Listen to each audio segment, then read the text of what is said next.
भारी बारिश और बर्फबारी के बावजूद नहीं थमी भक्तों की आस्था। बद्रीनाथ और हेमकुंड में दर्शन के लिए उमड़ी भीड़। बद्रीनाथ धाम में इस समय श्रद्धालुओं की संख्या में लगातार वृद्धि हो रही है।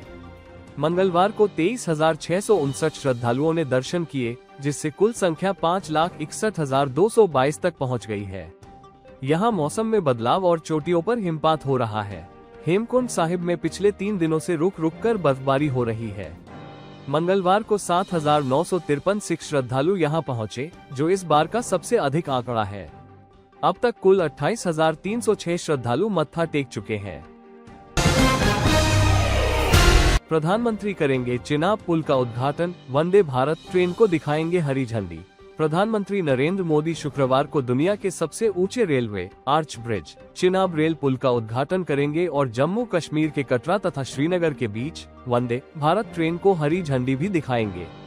प्रधानमंत्री कार्यालय पीएमओ द्वारा जारी एक बयान में कहा गया है कि कटरा में प्रधानमंत्री 46,000 करोड़ रुपए से अधिक की कई विकास परियोजनाओं का शुभारंभ करेंगे। कटरा में ही प्रसिद्ध माता वैष्णो देवी मंदिर है। चिनाब पुल को वास्तुशिल्प की बेमिसाल कृति बताते हुए बयान में कहा गया कि यह नदी से 359 मीटर की ऊंचाई पर है। यह 1,315 मीटर लंबा स्टील आर्च ब्रिज है, जिसे भूकंप और हवा की हर स्थिति का सामना करने की दृष्टि से तैयार किया गया है। सोने की कीमतों में जल्द होगी बड़ी गिरावट, अगले 2 महीनों में 12-15% तक की कटौती का अनुमान। भारत में सोना न केवल आभूषण के तौर पर बल्कि सुरक्षित निवेश का सबसे लोकप्रिय माध्यम भी रहा है। पिछले कुछ वर्षों में सोने की कीमतों ने कई रिकॉर्ड बनाए और इस साल भी यह 99,000 रुपये प्रति 10 ग्राम के पार पहुंच गया था। लेकिन अब बाजार में कुछ बदलाव देखने को मिल रहे हैं, जो सोने की कीमतों में बड़ी गिरावट का संकेत दे रहे हैं। विशेषज्ञों के मुताबिक अगले 2 महीनों में सोने की कीमतों में 12 से 15% तक की कमी आ सकती है, जिससे ये भाव 68,000 रुपये प्रति 10 ग्राम तक गिर सकता है।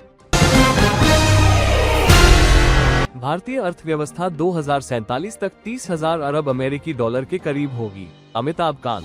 G20 के शेरपा अमिताभ कांत ने सोमवार को कहा कि भारत की अर्थव्यवस्था फिलहाल 4,000 अरब डॉलर की है और 2047 तक इसके 30,000 अरब डॉलर के करीब पहुंचने की उम्मीद है।